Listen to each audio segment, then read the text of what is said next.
Je vais vous présenter mes deux bébés entre guillemets, car ils sont quand même vachement lourds. Lourd, c'est rien de le dire. À 18 ans, en effet, Nicolas, apprenti paysagiste à Metz, a engendré 2 légumes hors normes. Celui-ci, 253 kg, c'est mon record personnel, et celui-là, 169,8 kg. Et ces potirons XXL sont de vraies bêtes à concours. Grâce à eux, Nicolas a déjà été récompensé pour ses talents de cultivateur. C'est la médaille que j'ai eue lors du concours à Beringen au Luxembourg. J'ai fini 4e. Le jeune homme produit des légumes géants depuis 2 ans. Dans sa petite famille, ses exploits sont pris très au sérieux. Et celle-là, tu te rappelles? Quand il soulevait le potiron, là il fait énorme le potiron. Quand il va sur l'ordinateur, il redescend, il dit « Oh, celui-là, il a fait tant et tant, il faut que je fasse plus que lui ». L'année prochaine, pas question de finir au pied du podium. Le jardinier compte bien inscrire son nom dans l'histoire du potiron. Mon objectif, ça serait de dépasser les 500 kg. C'est vraiment une passion. Un peu comme une drogue, je pourrais pas m'en empêcher de faire chaque année des potirons. Cultiver des légumes géants, c'est la nouvelle tendance, une mode très en vogue aux États-Unis et au Canada depuis les années 70. Le record du plus gros potiron du monde a été battu cette année par un Canadien. Il pèse 825 kg, le poids d'une voiture. En France, on compte plusieurs centaines de passionnés de ces légumes XXL, comme Mehdi, qui aujourd'hui est justement en pleine récolte. Et voilà la grosse pastèque. Voici le gros concombre. Voilà l'aubergine, un beau poivron et les tomates. Une brouette de 45 kg pour seulement 7 légumes, c'est à peine croyable, mais c'est le quotidien de Mehdi. À force de patience et d'abnégation, il est parvenu à faire de vrais petits miracles.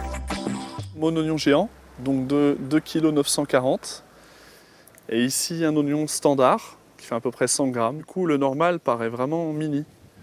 C'est fun. Son oignon est le plus gros de France, mais dans son potager insolite, Mehdi compte de nombreux autres stars. Concombres, aubergines et même une citrouille de 57 kg, la plus grosse d'Europe. Mais ces légumes de compétition ont un prix. Une aubergine, par exemple, peut être vendue 50 € le kilo. De quoi faire rêver tous les maraîchers de l'Hexagone. Le secret, ne planter que des graines de champions. On croise 2 géants entre eux, en général on obtient un géant. Ce qui fait qu'on arrive à avoir des graines qui produisent régulièrement des gros spécimens. Ces graines se vendent jusqu'à 1 000 € l'unité. Et pour être sûr que ça prenne, chez Mehdi, pas de modification génétique, c'est la nature seule qui fait son œuvre. J'utilise beaucoup d'algues, de fumier, de compost, de purin, tout ce qui est naturel. Et ça marche très bien comme ça, puisqu'ils deviennent géants. Et en plus, on les mange. Ils sont très bons à manger. Mais cultiver des géants ne demande pas que de l'amour, il faut aussi de l'eau fraîche, beaucoup d'eau fraîche. Je pompe directement dans le lac. Ici, la pompe est immergée et remplit la cuve directement, toute seule, automatiquement, au fur et à mesure. Et qui dit légumes géants dit outils géants, le potager est irrigué par une cuve de 2500 litres. Il faut dire qu'il y a beaucoup à arroser. J'ai acheté ces 3 serres, ces 3 tunnels qui font à peu près 400 mètres carrés au total. Ces légumes, Mehdi ne les mange pas tous, du moins pas tout de suite. Aujourd'hui, il livre un de ses colosses à une petite expérience. Alors, elle est lourde, là. Oh. Il y a de quoi faire, hein. Ah, là, il y a du boulot, là. C'est vraiment une belle bête. Il confie sa grosse pastèque à Dominique, sa voisine, et vous allez voir que son talent est à la hauteur du légume. De son côté, Nicolas prépare la terre de son potager avant de planter ses prochains légumes de concours. Et pour fabriquer un champignon, sa recette est assez banale. Le secret pour un potiron, c'est surtout une bonne terre, ensuite une bonne graine, du beau temps, enfin bonne température, et puis ensuite de la chance, quoi. En gros, que tout se passe bien, on s'en serait douté. En réalité, le jeune homme a une botte secrète, son voisin Raymond. À 82 ans, c'est un puits de science, en quelque sorte le druide du village, un druide qui ne mâche pas ses mots. À cet endroit-là, tu n'as pas assez retourné le terrain. Ah, parce qu'il y a des grosses mottes. Là, regarde les mauvaises herbes ici. C'est quand même pas né de la dernière pluie, non? Hein, petit à petit, hein, ils écoutent quand même. Généralement, s'il me dit, c'est que ça marche, donc je l'écoute. Et puis, je suis jamais déçu du résultat.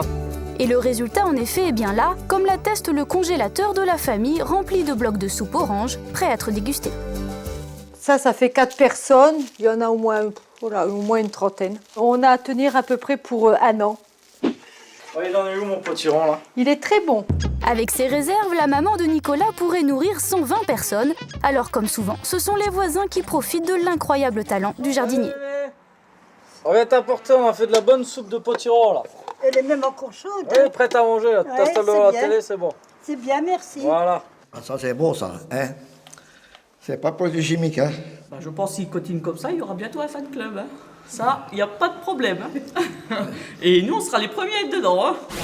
Pour Mehdi, il est temps de récupérer sa pastèque. Dominique, sa voisine, a transformé son spécimen de 36 kg en une véritable œuvre d'art. Un travail qui a demandé quelques ajustements. Le problème avec une grosse pièce, c'est que c'est moi qui dois tourner autour de la pièce. Normalement, quand je sculpte des plus petits légumes, c'est les légumes qui tournent. Donc c'est encore une autre façon de travailler. C'est une fleur et en plus elle est sucrée. Oui, Elle et elle sent bon en plus. Une sculpture qui tiendra 2 semaines en l'état tout en restant comestible. Mais pas le temps pour Mehdi de s'extasier plus longtemps, il doit se concentrer sur son prochain défi qu'il n'est qu'à 2 doigts de réaliser. Donc là, je vais vous montrer mon dernier légume géant. Et donc pour ça, j'ai besoin de mon échelle. Collés à ses tuteurs, ce sont des pieds de maïs géants. L'objectif de Mehdi, battre le record d'Europe de 6,15 m, soit 3 fois plus qu'un maïs ordinaire. Alors comme tous les jours, il se prête à un petit exercice. Ça nous fait 6,05 m, donc il manque 10 cm. Mais quand j'étais en haut tout à l'heure, j'ai vu que la fleur commençait à sortir. Donc la fleur pousse très vite et surtout est très grande. D'ici quelques jours, Mehdi sera donc peut-être sacré champion d'Europe. Ces jardiniers de l'extrême n'ont décidément pas fini de nous étonner. Bon, pousse bien mon gros et puis à demain.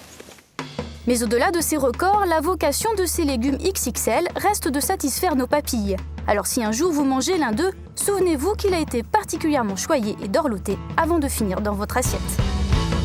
Allez, bonne nuit les bébés.